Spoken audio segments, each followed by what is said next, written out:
Evelyne Delia est née le 19 avril 1948 à Cologne en Allemagne et est l'un des visages les plus marquants de la télévision française, notamment en tant que présentatrice météo sur TF1.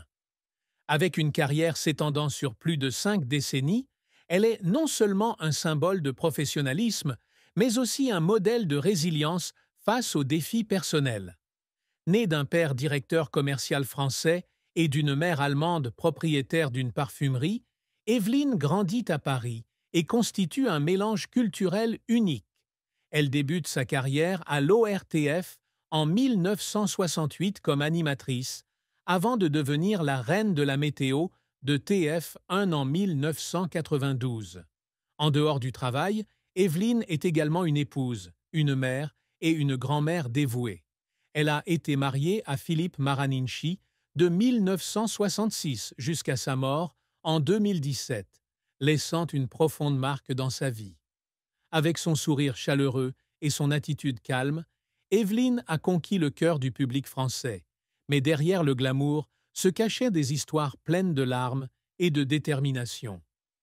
La carrière d'Evelyne Delia est un parcours impressionnant qui commence dès ses débuts à l'ORTF à la fin des années 1960.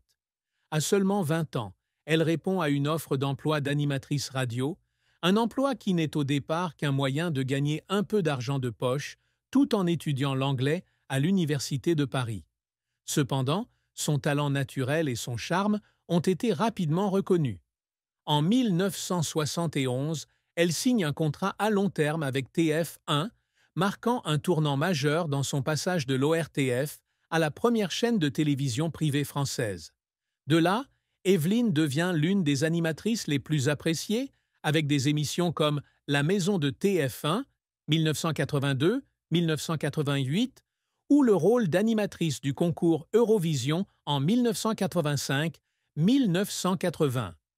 L'apogée de sa carrière se situe en 1992, lorsqu'elle reprend officiellement le rôle de présentatrice météo sur TF, un après le départ à la retraite de Michel Cardoz. Avec son style de présentation clair et accessible et son sourire radieux, Evelyne est devenue plus qu'une simple prévisionniste météo, elle est devenue une icône culturelle de la France. Elle est nommée directrice du service météo de TF1 en 2000, puis de LCI en 2009, assoissant ainsi sa position de leader dans le domaine de la communication météorologique. Des prix prestigieux tels que le prix de la meilleure présentation météo, 1994, le trophée aux festivals internationaux de la météo de Québec, 1998, et de Montréal, 2000, témoignent de son talent et de son dévouement. Evelyne détient également le record du plus long contrat chez TF1, avec plus de 50 ans au sein d'une même chaîne, un exploit rare dans l'industrie de la télévision. Elle s'est également fait connaître par des contributions extérieures à la météorologie, comme l'écriture du livre C'est bon pour la planète, 2007, sur la protection de l'environnement, ou sa participation à des campagnes caritatives comme SIDAction contre le sida. Sa ténacité et son adaptabilité lui ont permis de traverser les grands changements de l'industrie télévisuelle, de l'analogique au numérique, et même lorsque TF1 a lancé la technologie de détection météo en 2012, Evelyne étant la première à l'utiliser. Malgré son grand succès, la carrière d'Evelyne n'a pas toujours été de tout repos.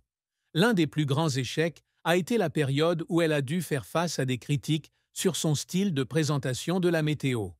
Certains téléspectateurs la trouvaient trop traditionnelle à l'ère du numérique, d'autant plus que les concurrents commençaient à utiliser des effets graphiques plus modernes.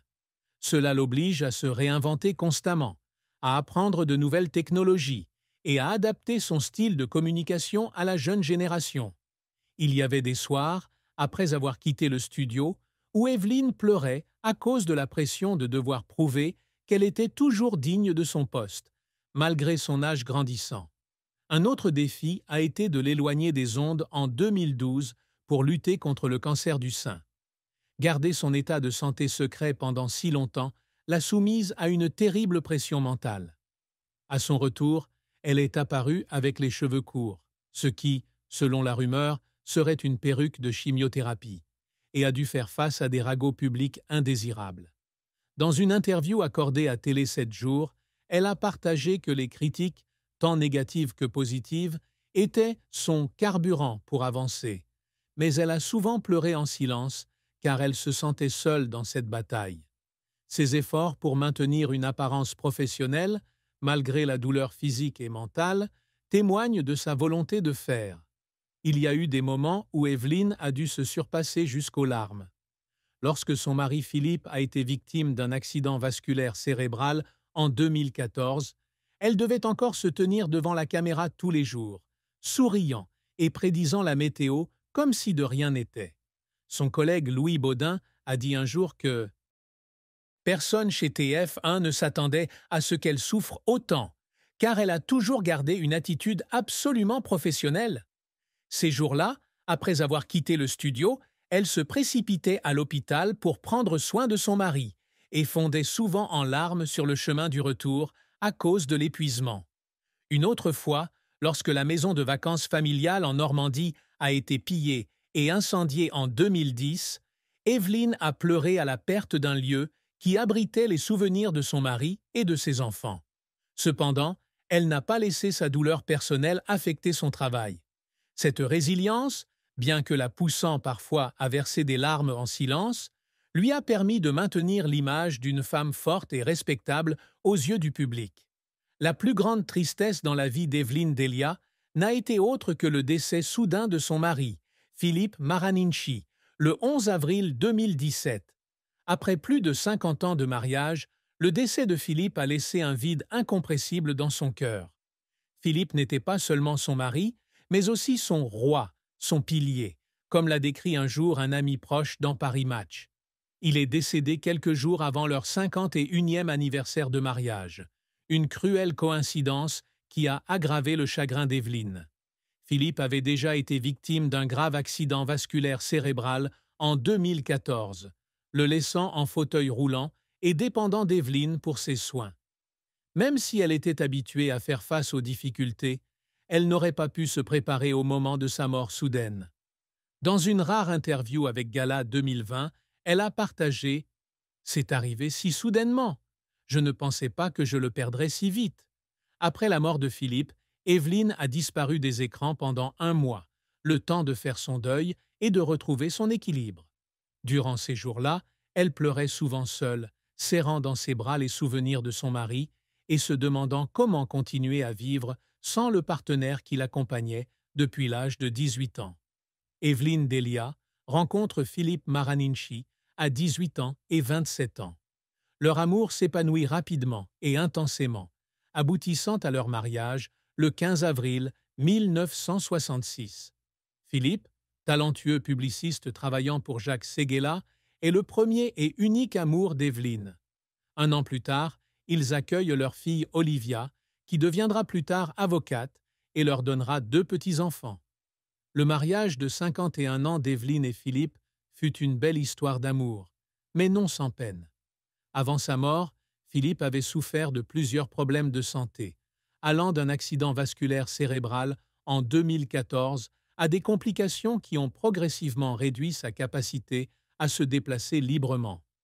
Evelyne confiait un jour à S. Le Mag qu'elle se sentait toujours impuissante lorsqu'elle voyait son mari faiblir, mais elle ne lui laissait jamais voir sa tristesse. « Je dois être forte pour lui, dit-elle, la voix brisée. » Sa plus grande tristesse amoureuse fut le départ de Philippe.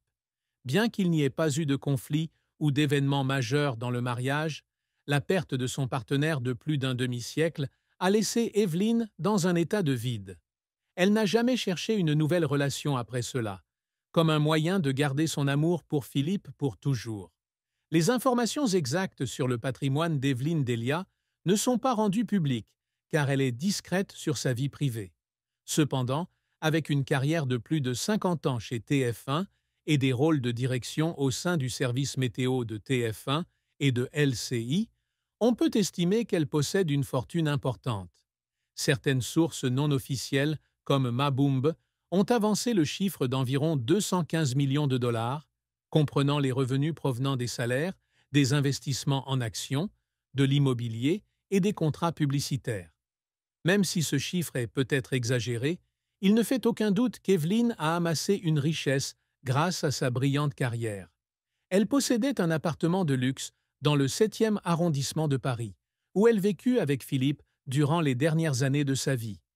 Par ailleurs, sa famille possédait autrefois une maison de vacances en Normandie, mais elle a été détruite dans un incendie en 2010. Evelyne investirait également dans des œuvres caritatives et des actions vertes, conformément à son engagement pour la protection de l'environnement exprimé dans son livre « C'est bon pour la planète ». Malgré sa richesse, elle vit simplement, se concentrant sur le travail et la famille plutôt que de montrer sa richesse. La famille d'Evelyne, notamment sa fille Olivia et ses 2 petits-enfants, ont été sa plus grande source d'encouragement pour l'aider à surmonter le deuil de la perte de son mari. Olivia, aujourd'hui âgée de 57 ans, a déclaré un jour dans une rare interview que sa mère était « la femme la plus forte que je connaisse ». Ma mère ne nous a jamais laissé la voir s'effondrer, mais je sais qu'elle pleurait beaucoup quand elle était seule, athée et seule.